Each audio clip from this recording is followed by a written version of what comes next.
Okay, well, thank you everyone for joining me today. This is also the first time that we are running a webinar for the salary and job satisfaction, specifically for that laboratory and R&D. So keeping along the ways of new working and everything being online these days, we thought it would be a good addition to the salary survey and how we give it back to the community who have contributed to it.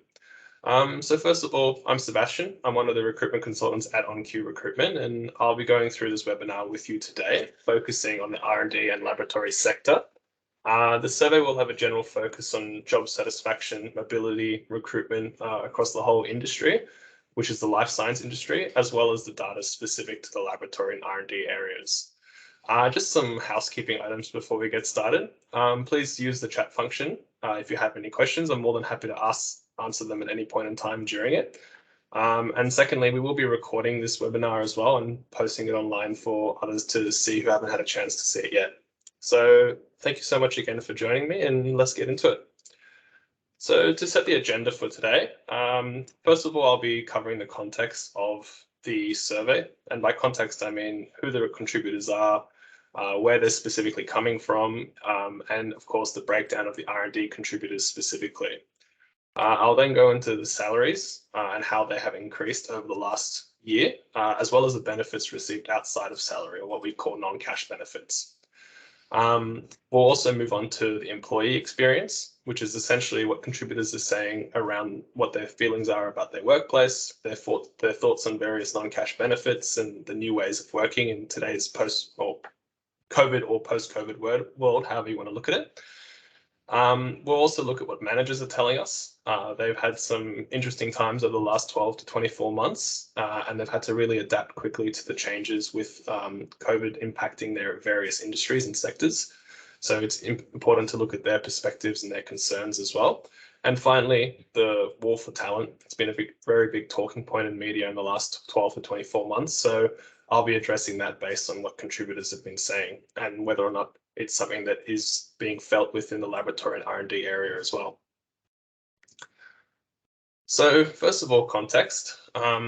We've been running this survey for the last 16 years, and over the last 16 years, it's grown dramatically.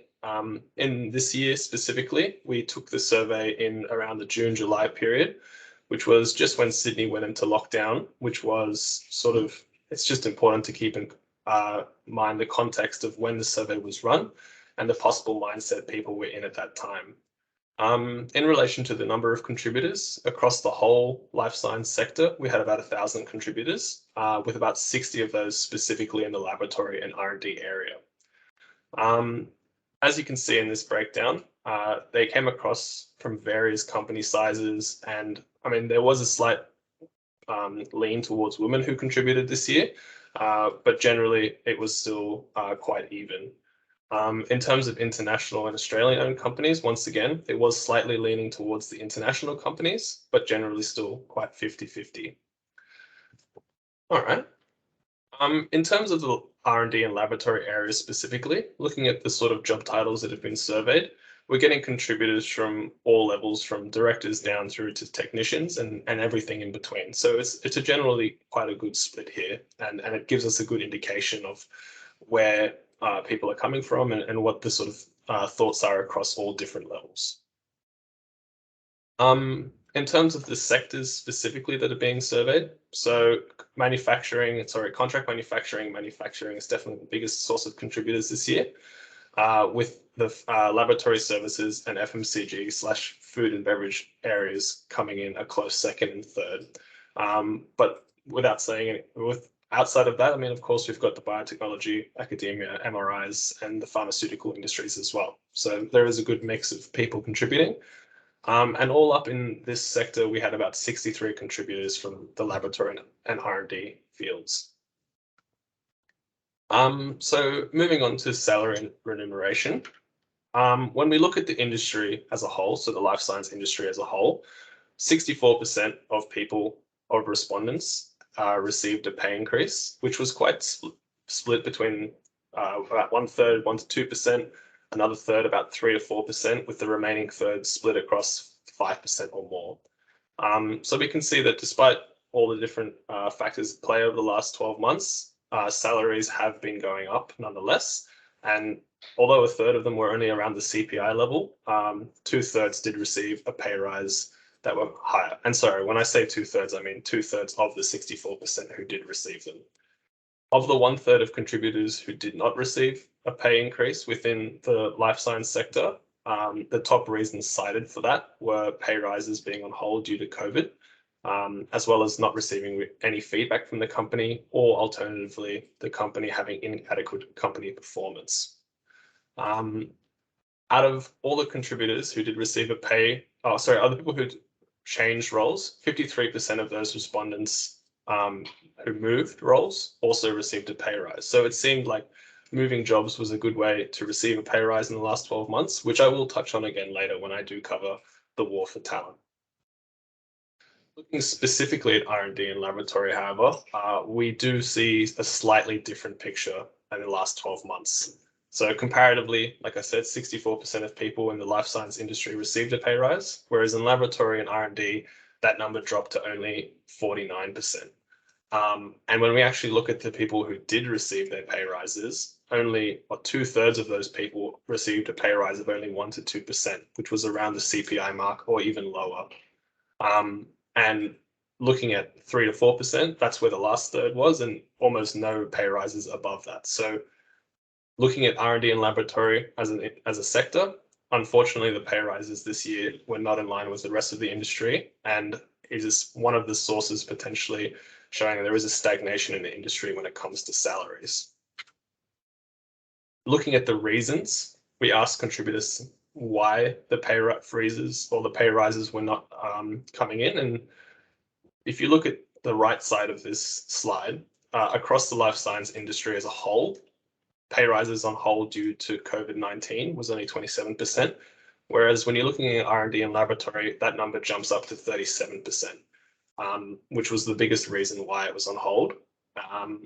And that could play a part due to the fact that CMOs and testing laboratories were the highest source of contributors this year, and they were definitely impacted quite dramatically over the last 24 months by COVID, with a variety of reasons from impacting of the supply chain, as well as reduced work, given there was a lot of uncertainty within the industry. So there's a lot of reasons that could have led to that inadequate company performance or potentially pay rises being on hold due to the COVID pandemic.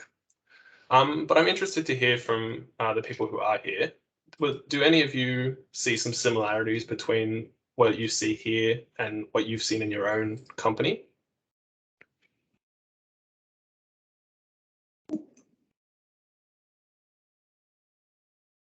Okay.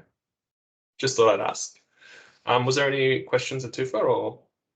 No questions, and just to let you know, I've enabled mic for everyone, so feel free to ask questions, or you can leave your questions and comments in the chat section as well.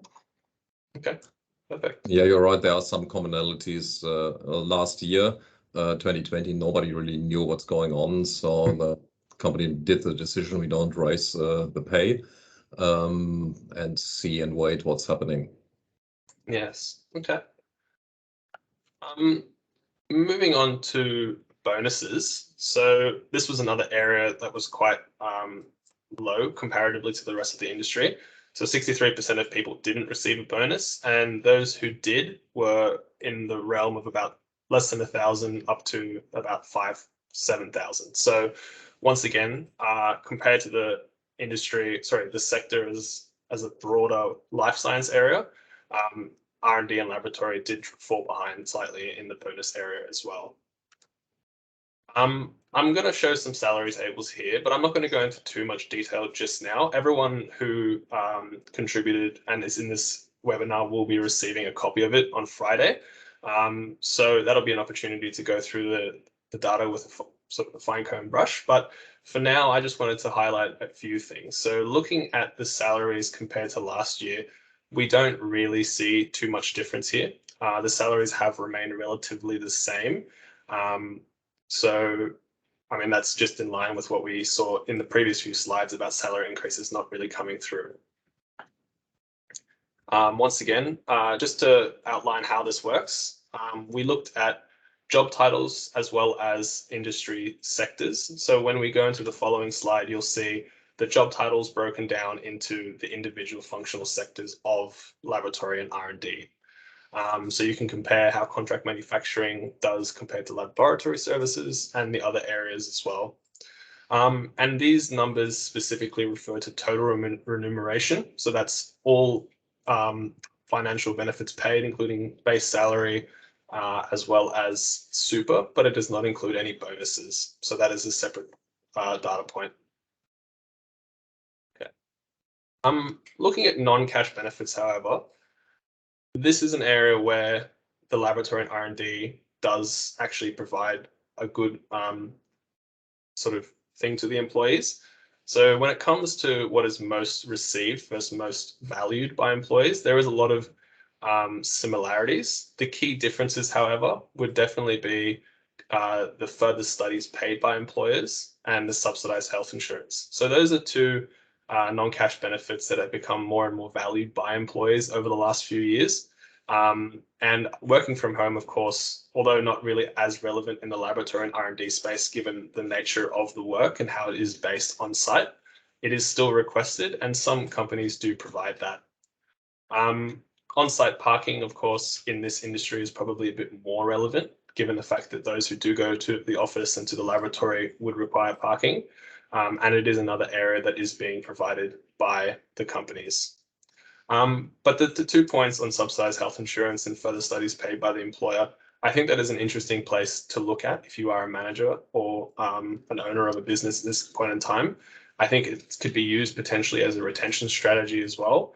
And it'll become more relevant later on when I go into the war for talent, because there is definitely a war for talent in the R&D and laboratory space.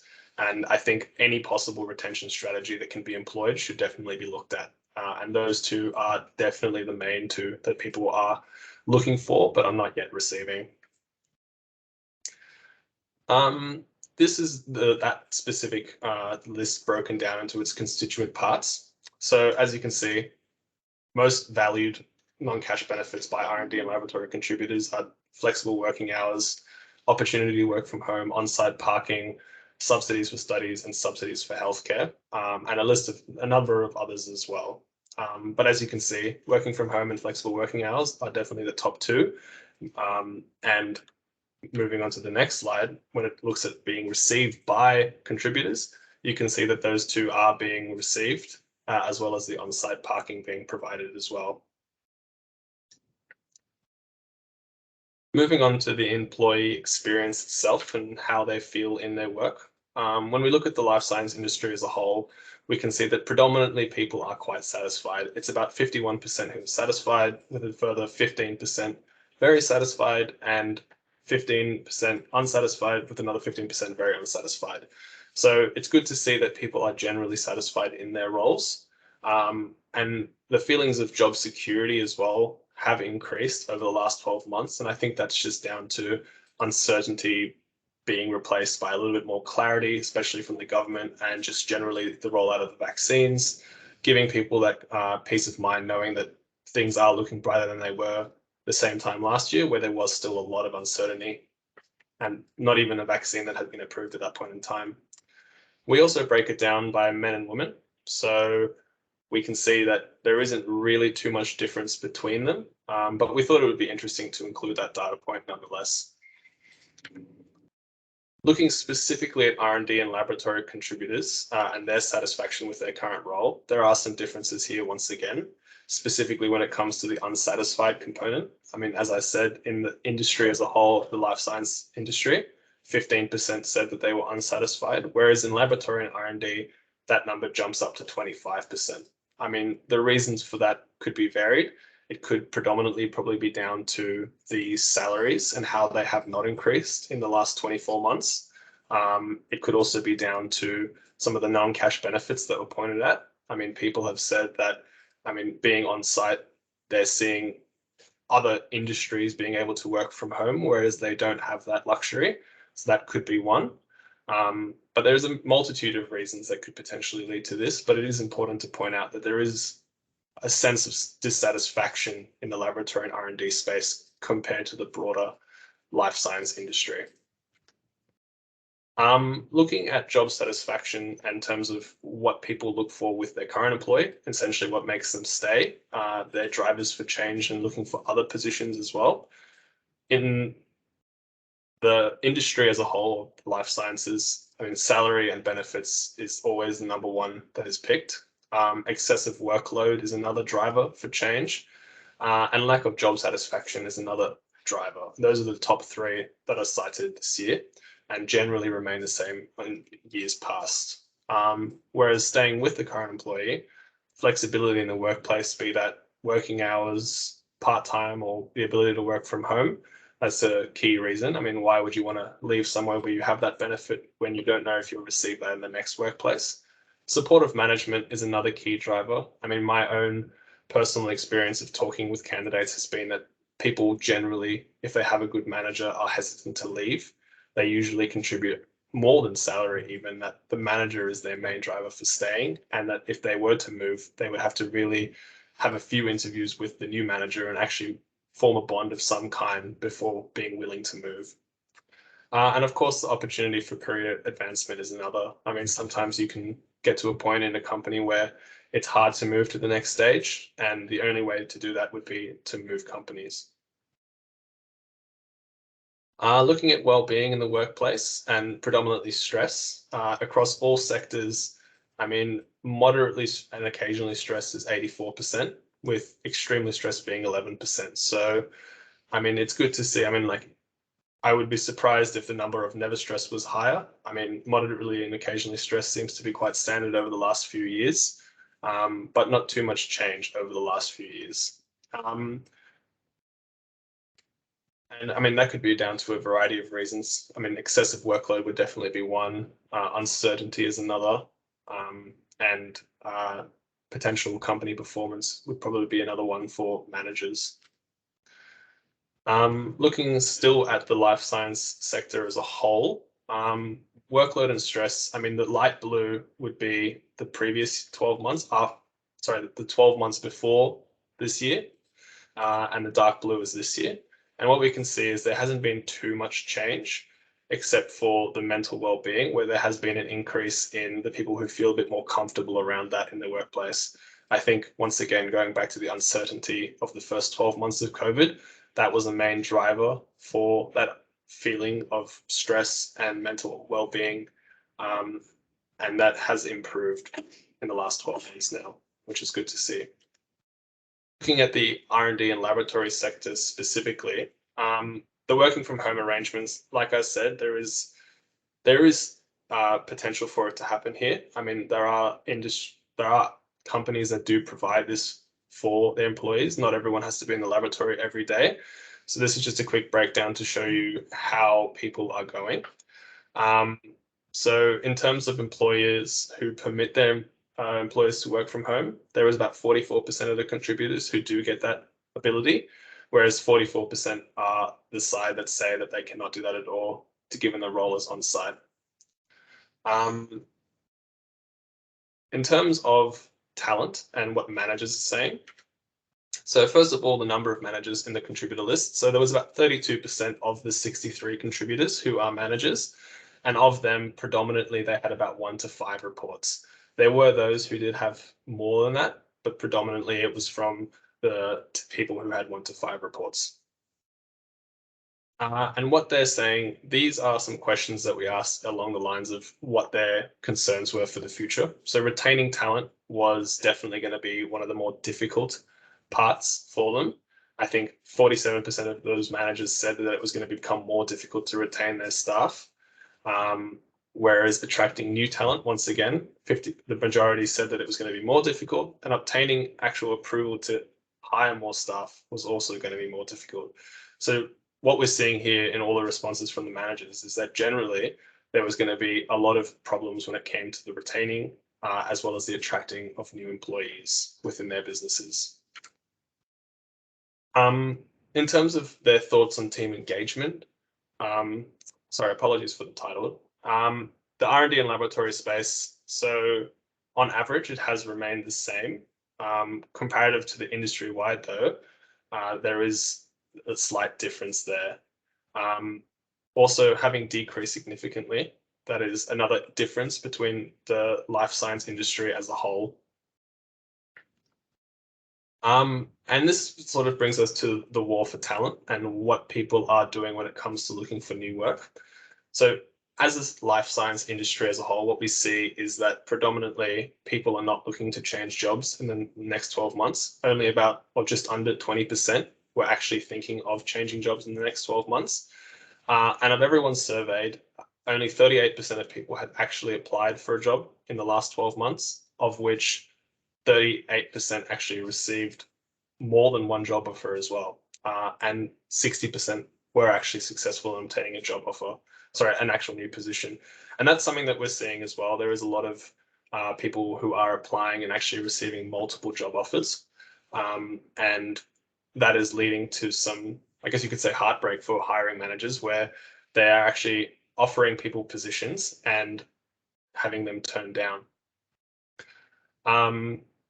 In terms of contributors who had applied for the job in the last 12 months, I did say before, only 38% had actually applied in the last 12 months in life sciences as a whole.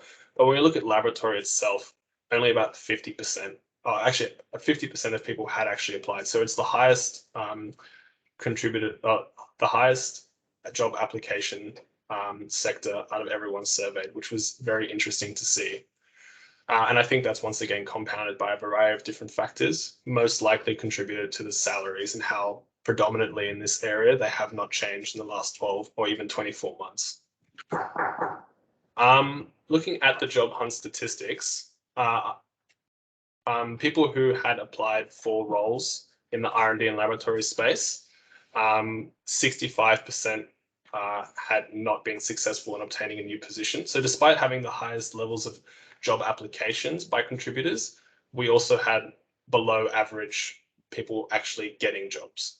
And when it comes to receiving multiple job offers, 26% of people had actually received more than one, which was once again below the industry average. And as you can see here, of the people who did receive multiple job offers, some of them were receiving, or the majority of them were receiving 2 or even 3 offers themselves.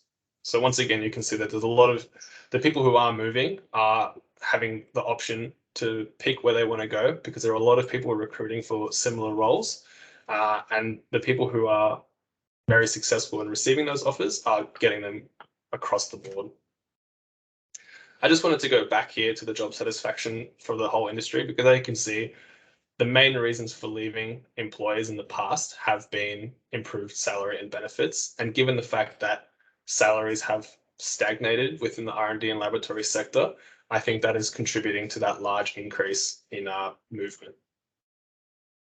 When I asked that same question to R&D and lab contributors, you can see once again, improved salary and benefits and lack of job satisfaction are the 2 predominant reasons for moving. Excessive workload as well, which I imagine is down to the same factor before, where managers were saying that they're struggling to obtain headcount approval and struggling to retain and hire new staff, all of which is compounding in the actual employee level, where work is increasing, but the number of staff is most likely remaining the same, or if not even decreasing. When asked what would lead people to stay with their current employers, I mean, the flexibility comes up again, and the satisfactory salary comes up again, as well as the management relationship. So I think those 3 are important to focus on, and ensuring that people are getting salary increases on a yearly basis, and that those are actually higher than the CPI increase. Because I mean, it's one thing to receive a salary increase, but it's another to actually receive one that is acceptable or in line with the rest of the industry. In terms of recruitment, again, reasons for declining a job offer, and this is for the life science sector as a whole. Multiple job offers is the main one, because they've received multiple job offers from a competing company and they've decided to decline a job offer for another one. And then a counter offer was the second largest. And the interesting part about this was the average time to fill vacancies. So you can see here that only about a quarter of job vacancies are filled within less than 5 weeks. The remaining can take 6 to 10 weeks or even longer, with some even taking more than 20 weeks.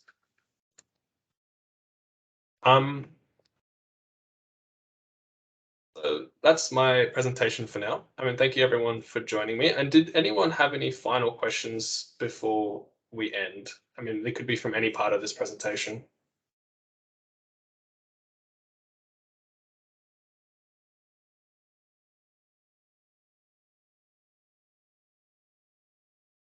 Just to let everyone know, they will be receiving a copy of the salary survey results by Friday. So if you did miss anything or you'd like to look into any of the data in a more sort of deeper manner, that will be coming to you for you to have a look through. And Atufa, was there anything from anyone now? No questions yet, no. Okay. Hi, it's Sian here. I don't have a question. Just want to thank you for having this webinar, and it's just, I guess, good to know that it's actually an industry-wide trend. So it's actually what I'm seeing in your data is what I'm seeing in my company as well. Okay. And was that in relation to the salary and as well as the non-cash benefits? Yes, and also the also the issue with retaining talent. Yeah. Yeah, I think it's definitely a big issue across the board right now for everyone.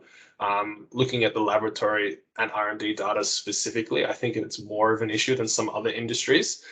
There is a lot of movement with staff, because I mean, if you go back to that original point where 53% of people who changed jobs received a salary increase, it's almost like the best way to receive a salary increase right now is to move. So people aren't necessarily moving from one job to another, which would give them a job title or like an actual position increase, but they are doing it to get a higher salary, because I mean, moving from one role to another, you get that opportunity to negotiate your salary, and you can get a 5 to 10% increase on your current salary by moving. So I think that is one driver for why people are moving right now, even if it isn't for a higher level role. Yeah, thank you. So actually, just on that, I do have a question. Does OnQ actually do a sort of a forecast to see if this would stabilize this issue? How long do you forecast would be happening for this sector? Well, I can't really say that we've done much of a forecast for the future, only because I mean, this data is retrospective, looking at what people have been saying over the last 12 months. I mean, what I could say is just going back a few slides to where was it?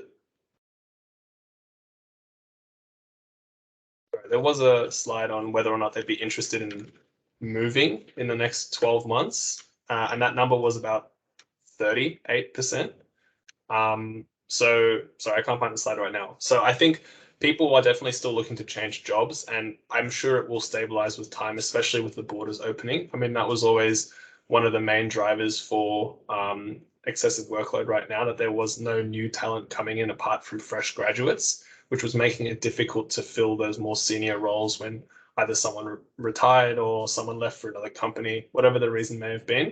It's hard to fill those positions without new talent coming in. And I think that goes back to the point about one of the non-cash benefits being the opportunity for a company to subsidize someone studying and giving the time for them to do that, because you can take your staff who are at a more junior level and actually provide the training necessary to increase them. It could be GMP training, it could be quality training, whatever it may be. There's degrees out there or programs that could be paid for by an employer to upskill their existing workforce.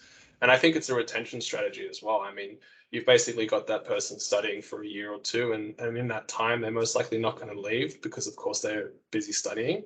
I mean, yes, you do lose some contact hours from them during their study, but you do upskill them for the future and build a sort of strong relationship with them. Thank you. Does that sort of answer your question? Yes, it does. Thank you, Sebastian. No problem. Another question based on your experience. Most or all the data in the survey is given by the surveyed people and how they see or how they feel. Can you verify that data with your own experience as OnQ, that you see there is an increased demand for certain positions in the market? Is there really an increase in the market, or is that just over the years more or less constant, the turnover rates of staff in companies? Well, I think when we look at surveys prior to this one, this has definitely been one of the ones that have the highest levels of people applying for new jobs. That 50% that I mentioned before, this contributors who applied for a job in the past 12 months, that is much higher than it has been in the past. So that's one piece of evidence that we have to show that there is a real sort of movement happening right now. And I think at the same time, people who are applying for jobs indicate that there are jobs available on the market to apply for. So just from that piece of data, I can say that it is happening. My own personal experience within on-queue recruitment and on-queue recruitment as a whole, there has definitely been a large uptick in recruitment happening. People are, I mean, there are certain industries like clinical research, which are overwhelmingly understaffed right now and are extremely sort of, they're going out to anyone who can help them try and find staff. In laboratory and R&D, I think that is happening, the recruitment is happening internally, but at the same time, we are starting to see those positions come to recruiters as well, which is very interesting. So I think my own personal experience has sort of verified the data that I'm seeing here. There is a lot of recruitment happening across the board. People are definitely asking for higher salaries, and the reasons for moving have sort of mimicked what is being said in this data, and that they haven't received a pay increase, or maybe they have to travel too far. They have to go back to the office for some people in other areas. There's a lot of reasons why, but there is a lot of movement happening. And I think that war for talent may be a media headline right now, but I think it is actually true as well. Okay, thank you. Okay, perfect. Were there any other final questions or comments? All right, perfect. Well, if anyone does think of anything, happy to speak on the phone or via email. My contact details will come out with the salary and job satisfaction survey itself. So thank you everyone for joining me today and listening to the webinar. I hope it was beneficial to you all. And yeah, thank you so much again. Yeah, thank you too. Thank you. Bye. Bye. Bye.